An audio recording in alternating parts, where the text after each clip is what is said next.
Bonjour et bienvenue, merci infiniment d'être là aujourd'hui. Je m'appelle Florivine, artiste pluriel et slow. Et aujourd'hui, je vous propose de faire un petit peu le point sur la vie simple et sereine dans le monde moderne. Comment ça s'est passé pour moi en 2022, dans mes tentatives de mener une vie plus simple et sereine dans le monde moderne, ce que j'ai appris, ce que j'ai accompli, ce sur quoi il y a encore du travail. Voilà, si c'est un sujet qui vous intéresse, de simplifier, de ralentir, je vous propose quelques pistes de réflexion aujourd'hui. Alors, un petit point pour commencer sur ce qui concerne le minimalisme, donc la simplicité matérielle, le fait de consommer moins mais mieux, la consommation intentionnelle, tous ces sujets-là, qui sont des sujets que j'ai abordés pas mal de fois sur la chaîne.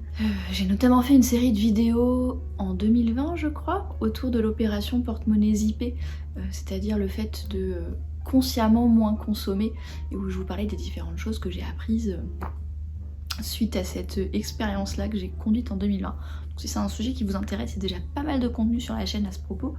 Ce que je voulais vous dire par rapport à 2022, un truc que j'ai découvert en faisant un petit peu le point sur mon carnet de vie, etc. C'est que c'est un domaine sur lequel j'ai beaucoup avancé cette année. Et pourtant, ça fait 10 ans que je pratique, plus de 10 ans maintenant, 12 ans que je pratique le minimalisme.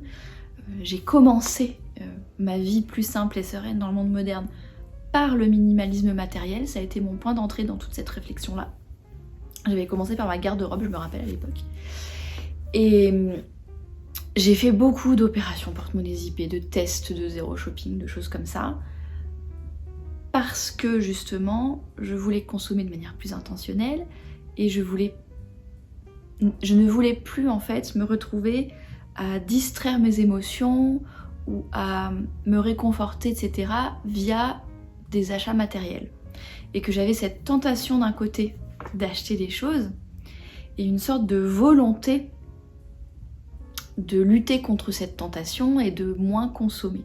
Parce que pour différentes raisons autour de mes valeurs et de mon éthique, etc., je souhaite être une consommatrice plus frugale, intentionnelle et m'entourer aussi d'objets qui me plaisent vraiment. Parce que bien souvent, quand je me laissais aller à ces tentations d'achat, je me retrouvais à acheter des choses dont je regrettais l'achat. Parce que finalement, c'était pas vraiment quelque chose dont j'avais besoin ou envie. C'était plus pour apaiser une émotion sur le moment, vous voyez. Et ce qui est intéressant à constater, c'est que, en fait, au cours de cette décennie-là, j'ai énormément travaillé sur la cause profonde de pourquoi je ressentais ce besoin de réconfort en premier lieu. C'est-à-dire que j'ai très vite identifié que mes habitudes d'achat un peu impulsives étaient liées à mes émotions. Que je ressentais un besoin de me récompenser, de me réconforter, de me faire du bien, de me distraire via le fait d'acheter des choses. Tout comme d'autres personnes peuvent faire ça à travers le fait de manger des trucs gras et sucrés ou de boire de l'alcool ou d'autres choses de ce type-là. Et alors je dis pas qu'il faut pas le faire, bien au contraire. Je pense qu'une décennie à travailler sur le pourquoi de mes émotions, sur pourquoi je me sens comme ça, pourquoi je me sens insatisfaite, etc. Ça a été extraordinaire parce que ça m'a mené à complètement changer ma vie. Ça m'a mené à quitter un emploi salarié, ça m'a mené à embrasser mon art et la partie créative de moi, ça m'a amené à devenir indépendante, ça m'a amené à changer de groupe d'amis, c'est pour vous dire. C'est-à-dire que ma vie a vraiment été transformée sur plusieurs aspects, à la fois personnels et professionnels, grâce à ces réflexions-là. Et c'est vrai que le résultat à long terme, c'est que je ressens beaucoup moins souvent ce besoin de réconfort émotionnel, ce besoin de distraction émotionnelle, ce besoin de répondre en fait dans l'urgence à une émotion qui menace de me submerger, vous voyez, ou même pas forcément qui menace de me submerger, ça peut être des émotions plus douces, mais en tout cas justement ce besoin de remplir la jauge émotionnelle, ce besoin de me faire du bien, de me réconforter, de créer des émotions positives, mais dans l'immédiat. Et en fait, je pense que je m'étais dit, ça c'est aussi toute une discussion qu'on peut avoir à propos de notre vision de nos propres émotions en tant qu'être humain, mais je pense que dans tout ce travail de cette décennie, je m'étais dit, si j'aligne ma vie à 100% avec ce que je veux, je n'aurai plus jamais besoin de ce genre de réconfort émotionnel. Cette espèce d'idée que mes émotions seront toujours stables, que je me sentirai jamais mal au point d'avoir besoin d'un outil comme la surconsommation a pu l'être pour moi, et que du coup si je fais ce travail à long terme, il suffira. Et en fait 12 ans plus tard, je me rends compte que c'est tout à fait humain, c'est tout à fait humain de ressentir des émotions. C'est tout à fait humain de se trouver dans un inconfort émotionnel, quelle que soit la raison en fait. Soit parce que, comme j'ai découvert en 2022, on en reparlera plus tard dans la vidéo, la jauge émotionnelle est vide et j'ai besoin de réconfort, besoin de remplir cette jauge avec des émotions positives. Soit parce que je sors de ma zone de confort et du coup je ressens du doute, du manque de confiance en moi, de la frustration, de la peur, et qu'il y a un besoin immédiat de venir apaiser tout ça.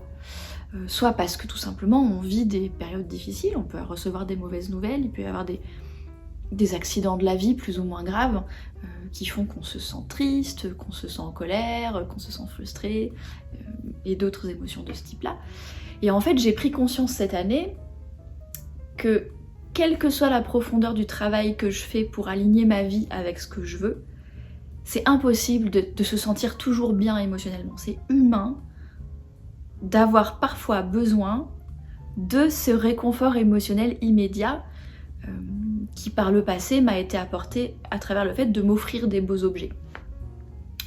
Et qui parfois, je peux avoir envie de recourir intentionnellement au fait de m'offrir un joli truc si j'ai envie. Tout ça pour vous dire que le fait d'avoir compris ça m'a permis en 2022 de réfléchir à la question de la surconsommation différemment. C'est-à-dire qu'au lieu d'essayer de supprimer toutes les tentations, même si, petit aparté, le fait d'avoir pratiquement quitté Instagram, je pense que ça m'a énormément aidée. Parce qu'on ne peut pas être tenté par ce qu'on ne sait pas que ça existe, et que les pubs Instagram, eh ben, elles nous donnent, comment dire, elles nous font savoir l'existence de beaucoup de choses. Donc je pense que concrètement j'ai eu beaucoup moins de tentations parce que je suis pratiquement plus sur Instagram et que du coup je suis plus soumise à toutes ces publicités, ces contenus sponsorisés, etc. Ça c'est une petite parenthèse. Mais au-delà de ça, en fait, je me suis rendu compte que ça suffit pas. Le fait d'enlever la tentation externe et de travailler sur mes émotions à long terme, c'est deux choses qui ont été très utiles au fil des années, mais qui ne suffisent pas. Et je me suis rendu compte cette année que tant que je n'accueille pas, que je n'honore pas, que je n'accepte pas cette partie de mon humanité qui est le fait que je ressens des émotions et que parfois j'ai besoin de réconfort immédiat ou de distraction immédiate, tant que je l'assume pas ça, eh bien le comportement va rester semi-inconscient. Le comportement de se dire tiens j'ai envie d'aller faire du shopping, il va rester semi-inconscient parce que quelque part je n'accepte pas cette réalité que je suis un être humain, je suis un être émotionnel et parfois j'ai besoin de ce genre de réconfort. Et en fait la première étape c'est d'accepter ça. D'accepter que quel que soit le travail que je peux faire sur moi-même, quelle que soit l'évolution que je peux avoir dans ma vie simple et sereine, je reste un être humain. Et c'est quelque chose que je peux accueillir et honorer avec humilité. Je suis pas une machine, je suis pas parfaite. Et parfois, je craque. Et parfois, j'ai besoin de réconfort. Et parfois, j'ai besoin de distraction. À court terme, j'ai besoin de mon pic de dopamine. Et c'est ok en fait. Et à partir du moment où j'accepte ça, où je le diabolise pas, eh bien je peux venir remettre de l'intention sur comment je comble ce besoin. Quand je me trouve dans cette situation d'avoir besoin de réconfort émotionnel, comment est-ce que consciemment et intentionnellement, je viens prendre soin de moi émotionnellement. Donc au lieu que ce soit un réflexe semi-inconscient de se jeter sur du shopping, je reprends le contrôle dessus, je reprends la souveraineté sur la manière dont je prends soin de moi et de mes émotions. Ça c'est hyper important. Ça peut aussi être un sujet de vidéo complètement à part, mais la question de l'acceptation de ce qui est. Quand on accepte ce qui est, je crois que c'est dans le bouquin, c'est dans ce bouquin-là qu'elle en parle, Bess Kempton, le bouquin Wabi Sabi, dont je vous ai parlé plusieurs fois en 2022, puisque je suis en train de tranquillement le lire chapitre par chapitre. J'aurais mis 6 mois à le lire ce bouquin.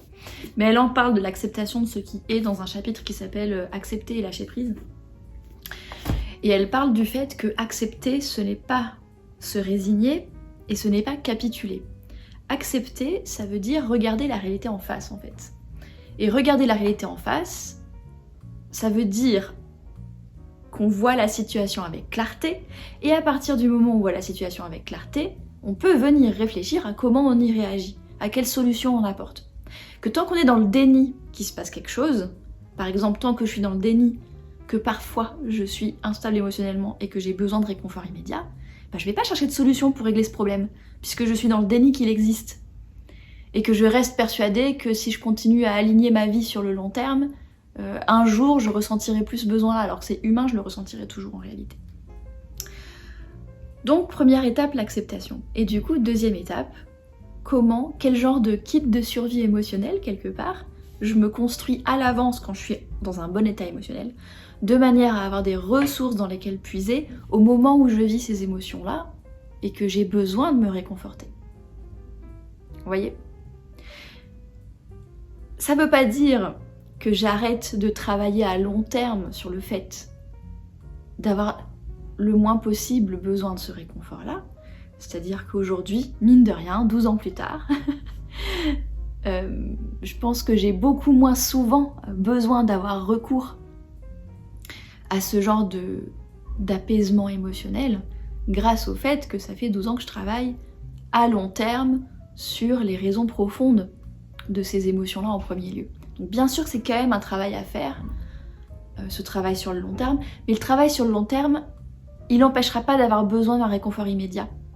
Parce que c'est un besoin qui est beaucoup plus immédiat en fait, un besoin de se réconforter, un besoin de se distraire, un besoin de se rassurer, un besoin de s'apaiser, là, maintenant, pendant que je ressens cette émotion. Alors que le travail qu'on peut faire sur aligner notre vie avec ce qu'on veut vraiment, c'est un travail sur des semaines, des mois, des années, vous voyez.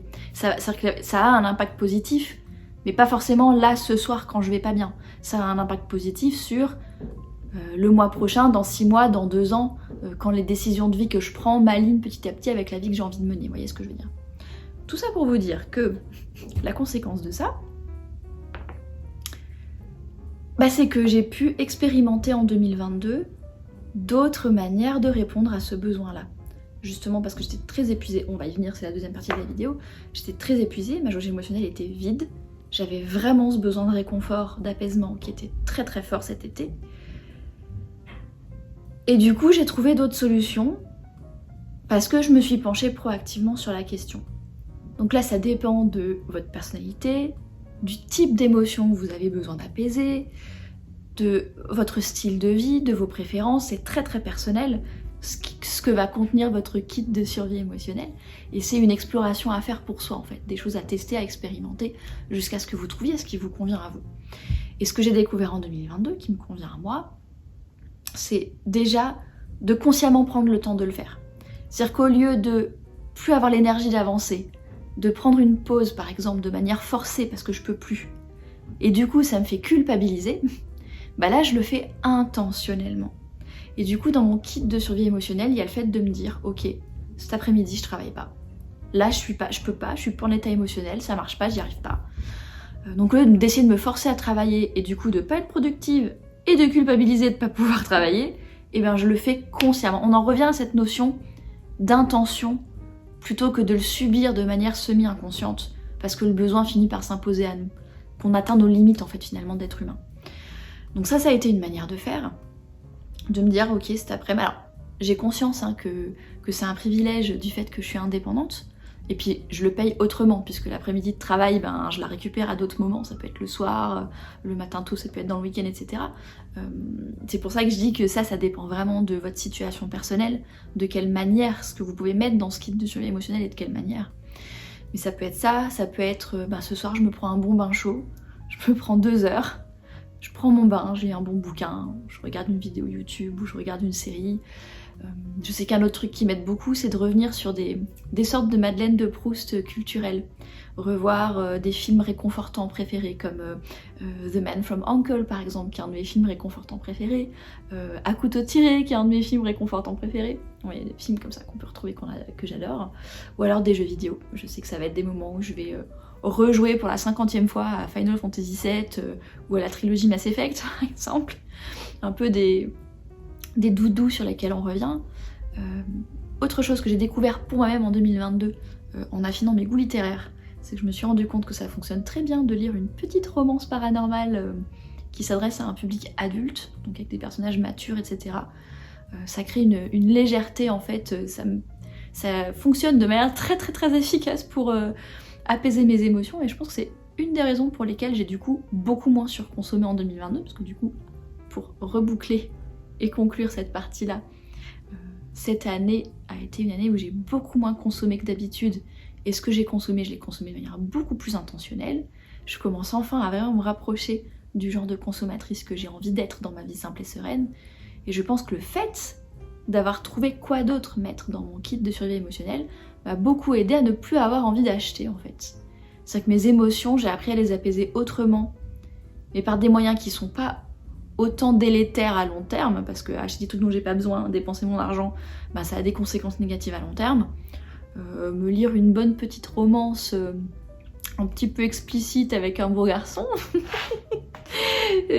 à part me coûter les 5 € que coûte l'e-book, ça n'a pas vraiment de conséquences négatives à long terme, vous voyez. Donc c'est ça aussi, c'est chercher un kit de survie émotionnelle où la manière de s'apaiser et de se distraire, de se réconforter, c'est quelque chose qui n'a pas d'effet négatif à long terme, comme quand on boit trop d'alcool ou quand on consomme trop de choses. Et puis ça m'arrive de me dire, ok, là cet après-midi je vais aller faire du shopping, je me mets un budget de côté et c'est pour me faire plaisir. Mais le fait que ce soit beaucoup moins fréquent et beaucoup plus intentionnel, du coup pareil, ça a beaucoup moins d'effets négatifs à long terme, vous voyez ce que je veux dire. Donc ça c'est la première chose que je voulais partager avec vous. Si vous cherchez d'autres moyens de vous réconforter à court terme, peut-être que vous aurez moins besoin de recourir à la surconsommation si vous avez le même problème que ce que j'ai pu avoir dans mon cheminement dans le minimalisme. Ensuite, du coup, la deuxième chose que je voulais aborder dans cette réflexion Vie simple et sereine 2022, c'est plus le côté slow et ralentir, donc le côté serein de la vie simple et sereine, où là par contre ça a été une sacrée leçon en 2022, puisque si vous avez suivi mes contenus, vous le savez, je me suis complètement épuisée en fait. Je suis arrivée au mois de juin 2022 sur les rotules. Il y a un truc que j'ai découvert, il y a une minute estivale là-dessus que j'ai publié cet été 2022, je vous en parle en détail. J'ai découvert qu'en fait il y a plusieurs jauges d'énergie et où on a besoin de faire des choses différentes pour les remplir. Et en fait j'ai vidé toutes mes jauges, l'énergie physique, l'énergie mentale, l'énergie émotionnelle, et du coup par extension l'énergie créative étaient toutes à plat. Et je crois que ça faisait des années que j'avais pas mis mes jauges d'énergie à plat à ce point, pour plein de raisons, personnelles et professionnelles. C'était un peu, on dit les emmerdes de vol en escadron, là c'est ça. Voilà, c'était un escadron d'emmerdes qui a fait que je me suis retrouvée complètement épuisée. Et j'ai été complètement inefficace pendant 4 mois quoi, presque 5 mois. À partir de mai, et après juin, juillet, août, septembre, j'ai commencé à retrouver de l'énergie petit à petit à partir de septembre. Et ça a été une sacrée leçon d'humilité, encore une fois, par rapport à nos limites d'être humain. Je me suis poussée trop loin et mon corps s'est vengé. Donc ça a été une belle leçon pour le coup. Je suis bien contente d'avoir au moins un accomplissement côté minimalisme, parce que côté slow, c'était pas ça pour moi en 2022.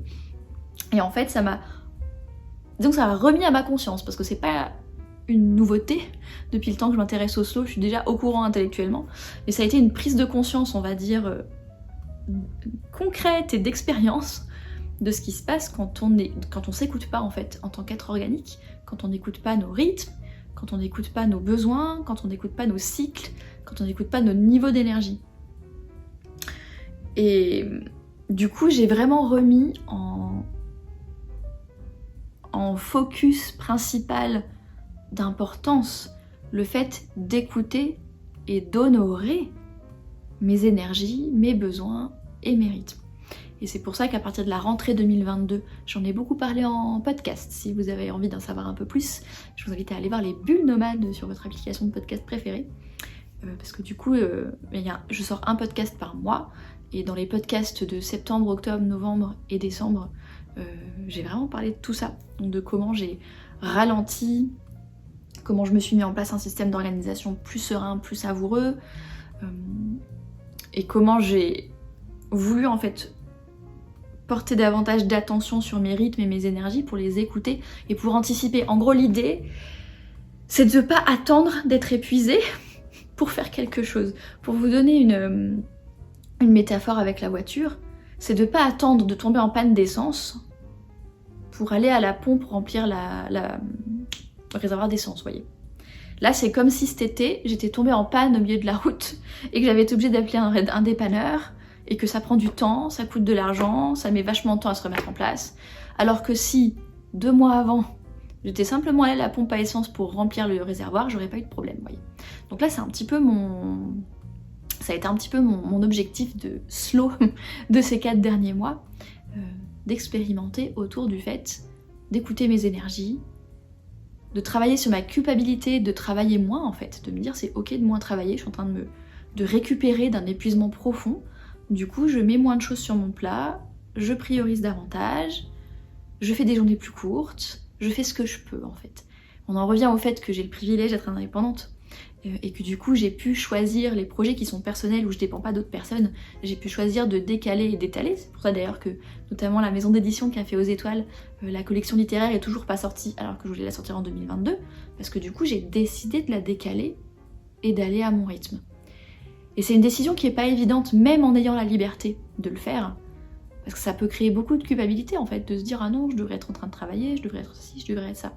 Donc ça a été un travail sur plusieurs aspects. Ça a été un travail concret sur l'organisation, donc pour apprendre à aligner mes priorités avec ce sur quoi je passe vraiment mon temps. Donc vraiment de se dire qu'est-ce que j'ai envie de mettre en priorité dans ma vie et qu'est-ce qui remplit vraiment mon emploi du temps, et d'aligner petit à petit les deux. Et c'est un vrai travail pour moi, la vie simple et sereine, il y a un vrai travail de priorité à faire dans l'agenda. De se dire qu'est-ce qui compte vraiment, et je donne mon énergie et mon temps et mes ressources en priorité à ça. Et le reste c'est secondaire, et d'apprendre à refuser les choses qui sont pas prioritaires en fait. C'est hyper difficile, mais j'ai tout tenu un podcast là-dessus si vous voulez en entendre parler plus en détail. Mais ça n'a pas seulement été un travail concret, ça a aussi été un travail d'imaginaire intérieur et d'état d'esprit. Donc de travailler sur la culpabilité, de moins travailler, d'oser prendre des pauses, de travailler sur l'intention des pauses comme je le dis tout à l'heure, donc le fait de me dire ok là j'ai pas l'énergie, et ben je ralentis consciemment avec intention, je décale des choses et je profite de ma pause pour recharger les batteries au lieu de faire une pause à moitié en me sentant coupable et où du coup peut-être je suis reposée physiquement mais je suis pas reposée ni mentalement ni émotionnellement parce que j'ai passé tout le temps de la pause à culpabiliser de faire une pause, vous voyez. Donc il y avait tout un travail d'imaginaire, je suis encore en plein dedans, tout un travail d'imaginaire intérieur là-dessus. Et du coup voilà, j'apprends petit à petit à écouter, honorer mes rythmes. J'utilise mon bullet journal en guise de journal de bord en fait, pour me rendre compte comment je me sens en fonction de mes rythmes biologiques, en fonction de la lune, je sais pas si ça a un impact peut-être, du coup je note pour voir si ça a un impact. En fonction de mon état émotionnel, je me rends compte que justement quand je vis des émotions fortes etc ça me draine, donc il faut que je réagisse en fonction de ça et de pas attendre d'être complètement à plat, de m'apporter justement, de puiser dans mon kit de survie émotionnelle et de m'apporter ce réconfort avant que ce soit trop tard et que ma jauge soit complètement vide. Apprendre à anticiper, donc à me connaître, à m'écouter, à anticiper petit à petit. Et un point important je pense qui va être quelque chose que je vais travailler en 2023, c'est d'arriver à équilibrer entre deux choses, entre savourer le moment présent, savourer la vie que j'ai aujourd'hui, parce que j'ai travaillé dur pendant 36 ans pour arriver à la vie que j'ai aujourd'hui. Donc apprendre à ralentir et à en profiter et à pas chercher à rentabiliser chaque minute, mais à apprendre à juste être en fait. Donc déjà travailler sur cet aspect-là et avoir un équilibre avec le fait de quand même choisir mes priorités et avancer vers mes aspirations. Par exemple, Café aux Étoiles, ça me tient énormément à cœur. J'ai envie que cette maison d'édition continue à grandir et à évoluer. Donc j'ai envie de continuer à y consacrer du temps.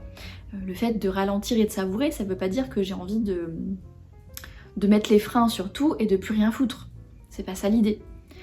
L'idée c'est d'écouter mes rythmes, d'honorer mes rythmes, mon énergie, mes besoins, pour être dans le meilleur état possible. Déjà pour profiter de la vie, pour kiffer ma vie, déjà. Et ensuite pour avoir l'énergie d'avancer vers où j'ai envie d'aller. Et d'avoir l'énergie d'être là aussi pour contribuer en fait pour les autres.